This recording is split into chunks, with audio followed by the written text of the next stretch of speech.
여기 묵상 간증 예수 그리스도의 터입니다. 제가 교회 소그룹 리더로 세워진 지 얼마 안 될 때부터 주님은 저희 모임에 새 가족을 계속 허락해 주셨습니다. 시간이 흐르며 조금씩 모임이 안정을 이루자 저는 이 모든 부흥이 내가 한 일이라고 착각했습니다. 그러니 주님이 보내주신 새 가족의 구원에 초점을 두기보다 인간적인 열심을 내며 섬겼습니다. 그리고 스스로 영적인 우월감에 빠져 이 신자는 아직 영적으로 젖먹이의 때이니 내가 신고 물을 주어 자라게 해야겠다라고 생각했습니다. 그러던 중 소그룹 모임에 온 지 얼마 안 된 그 지체에게 문자가 왔습니다. 소그룹에서 지체들의 힘든 이야기를 듣는 것이 버겁고 소그룹 모임을 하는 시간이 혼자 쉴 수 있는 유일한 시간이기에 더 이상 나오지 못하겠습니다. 내 생각으로 지체의 구원에 한계를 두고 있던 저는 이 문자를 받고 사랑으로 권면하며 예수 그리스도를 전하기보다 바로 그 뜻을 존중한다고 답했습니다. 그뿐 아니라 연락이 없는 그 지체에게 형식적인 안부 전화나 할 뿐 그의 구원에 대한 애통함을 갖기보다 나는 할 수 있는 것을 다 했고 지금은 때가 아니다라고만 생각했습니다. 맡겨주신 한 영혼을 위해 하나님의 동역자로서 하나님의 밭을 갈고 하나님의 집을 세워야 하는 종의 역할을 거스른 것입니다. 결국 저는 사랑의 하나님만 알고 거룩하신 하나님을 알지 못하는 희복신앙에 머물러 십자가의 지혜도 사랑도 없는 교만한 자였습니다. 또한 날마다 주님이 주신 말씀을 들으면서도 나의 육적인 섬김만으로 사람을 따라 행하며 분쟁하는 자임을 고백합니다. 무엇보다 십자가에 못 박히신 금과 은의 가치가 있는 그리스도의 터에 기초를 두지 않고 그날에 다 타버릴 풀과 짚으로 터를 세우며 내가 만든 터에서 젖만 먹는 영적 미성숙자임을 고백합니다. 이제는 오직 한 분 예수 그리스도에 기초하여 잃어버린 영혼을 위해 애통함으로 기도하고 지체의 안부를 묻겠습니다.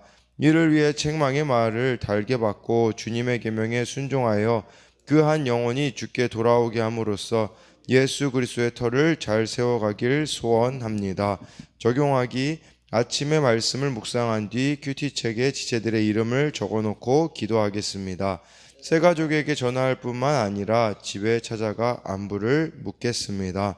네, 여기 이렇게 나와 있듯이 결국 저는 사랑의 하나님만 알고 거룩하신 하나님을 알지 못하는 기복신앙에 머물러 십자가의 지혜도 사랑도 없는 교만한 자였었고, 날마다 주님이 주신 말씀을 들으면서도 나의 육적인 섬김만으로 사람을 따라 행하며 분쟁하는 자임을 이렇게 고백하고 있습니다. 네, 그래서 오늘 이 말씀은 고린도전서 3장 1절부터 15절까지인데요.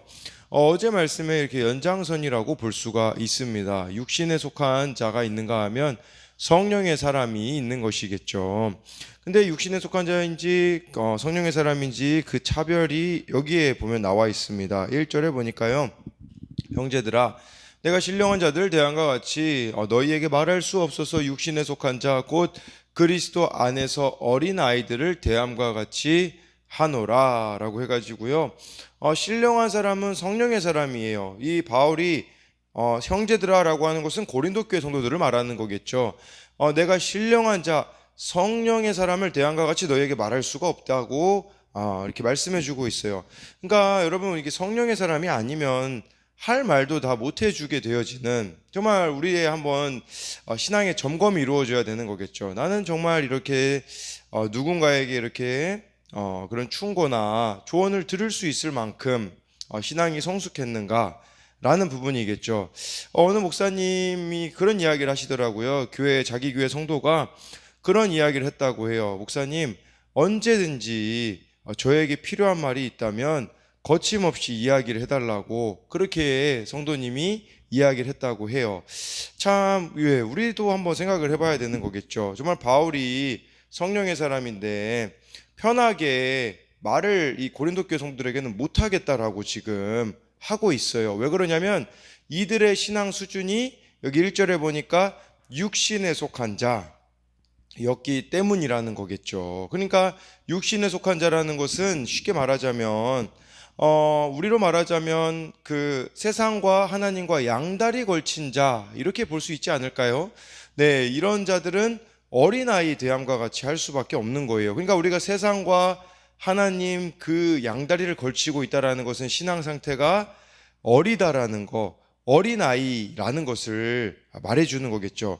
뭐 어린아이 하면 우리 한결이만 봐도 알 수 있듯이 잘 분별하지 못하잖아요. 그러니까 마찬가지가 아니겠습니까? 그러니까 이들이 뭐 다양한 고린도 교회 성도들이 다양한 은사도 받고 예수님을 믿는다라고 하지만 그들의 삶은 변함이 없었던 거예요. 그들의 삶은 여전히 세상적이고 자기중심적이었기 때문에 이런 세상적이고 자기중심적인 신앙인들을 바울은 어린아이라고 이렇게 말해주고 있어요. 그래서 정말 할 말도 다 못해주는 그런 수준이었던 거죠. 2절에 내가 너희를 젖으로 먹이고 밥으로 아니하였노니 이는 너희가 감당하지 못하였음이거니와 지금도 못하리라.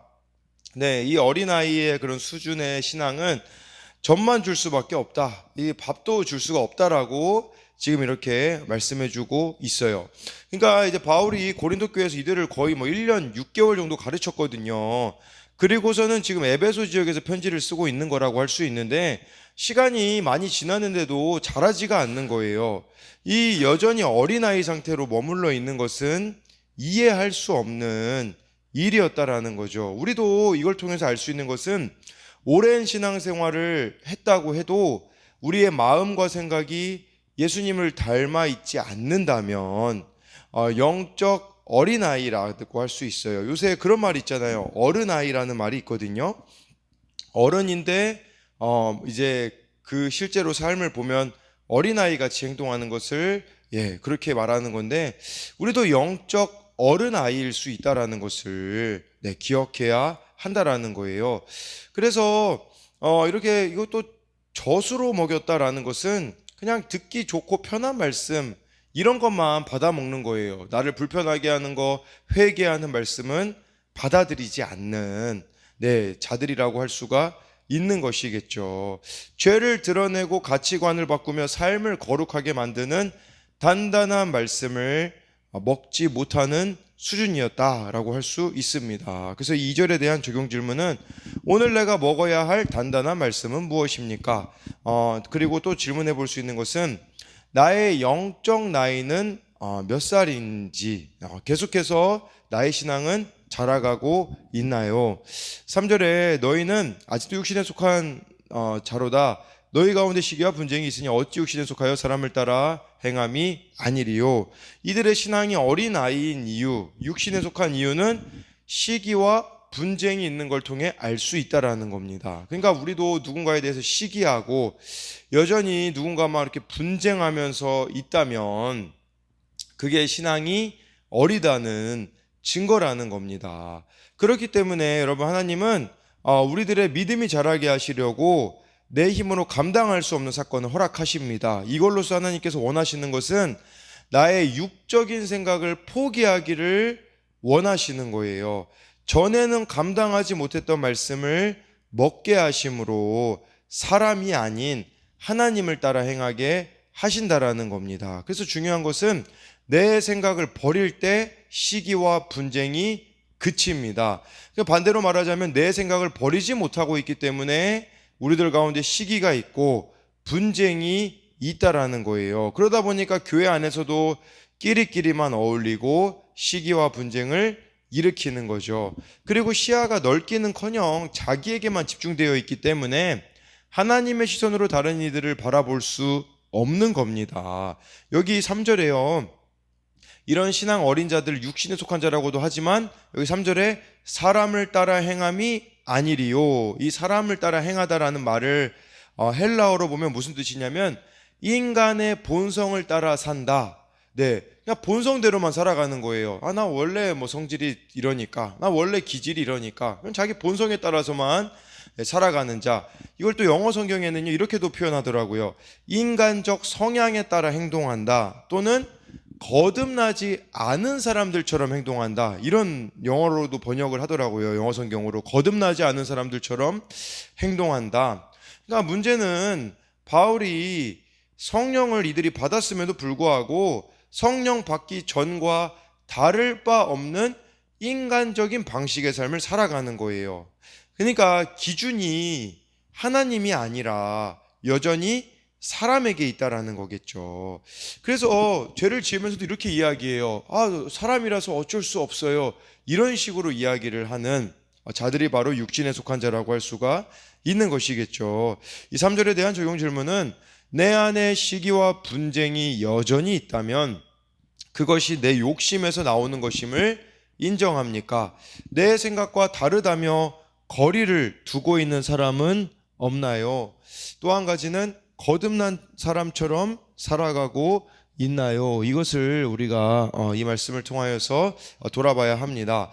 4절에 어떤 이는 말하되 나는 바울에게라 하고 다른 이는 나는 아볼로에게라 하니 너희가 육의 사람이 아니리요 해서 너희들 뭐 바울파 아볼로파 이렇게 나누는 것 자체가 이미 너희들은 육의 사람들이다 라고 이렇게 바울이 말씀해 주고 있는 것이겠죠.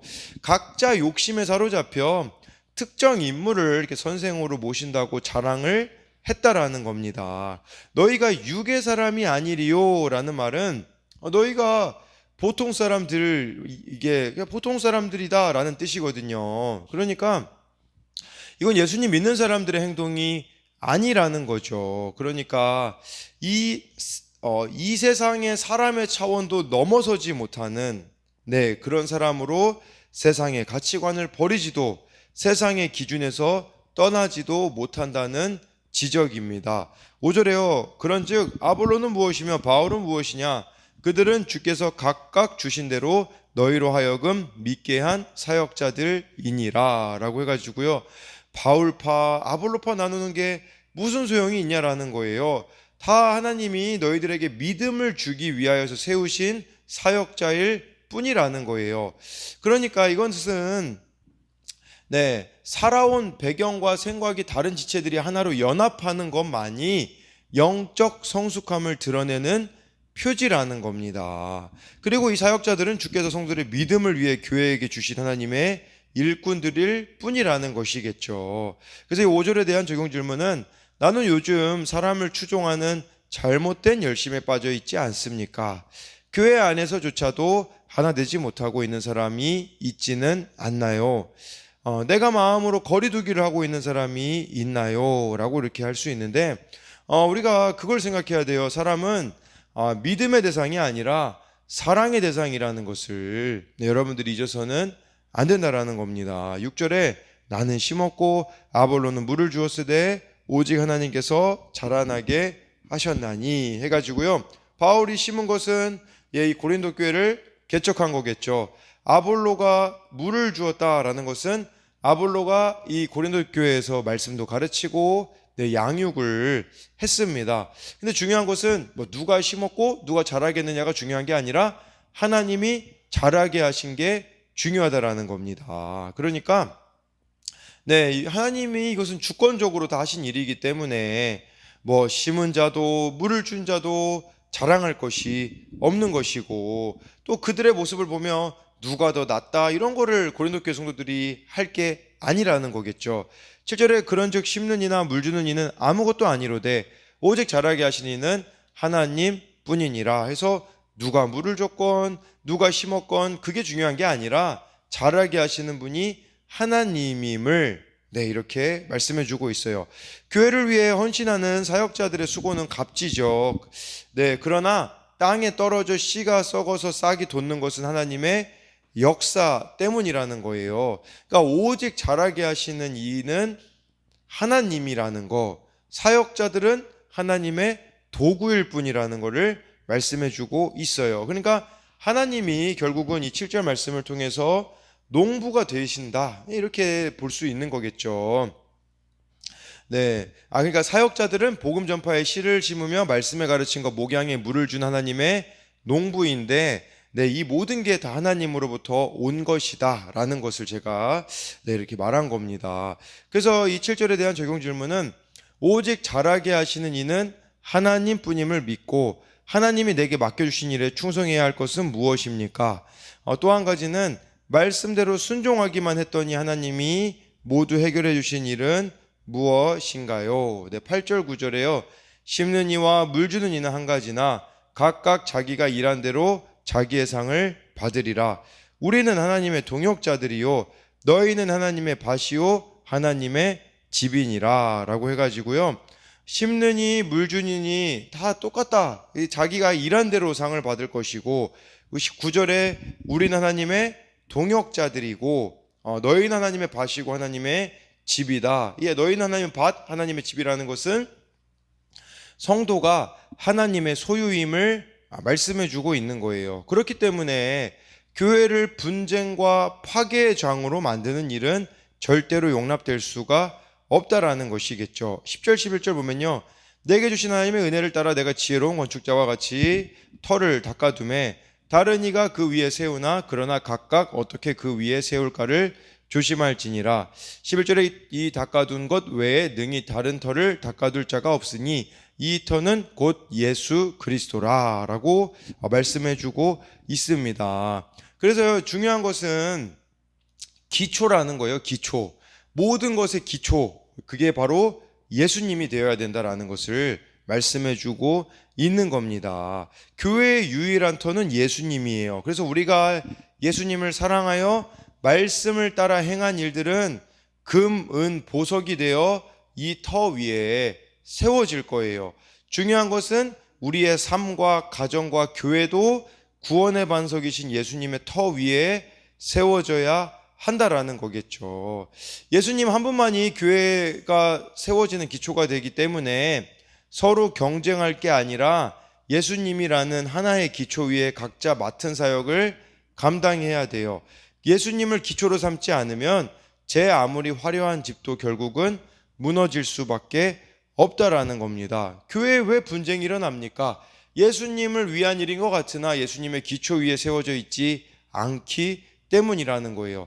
다른 목적을 통하여서 교회 봉사라는 부분들도 이게 참 너무 귀한 일이죠. 근데 자칫 다른 데 목적을 두게 되어지면 변질될 수 있는 거겠죠.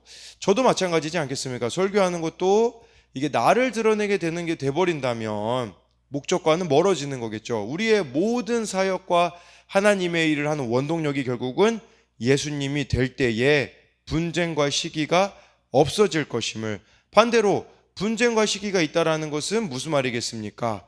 예수님이 기초가 되지 않은 다른 데 목적을 두고 있기 때문이라는 거겠죠.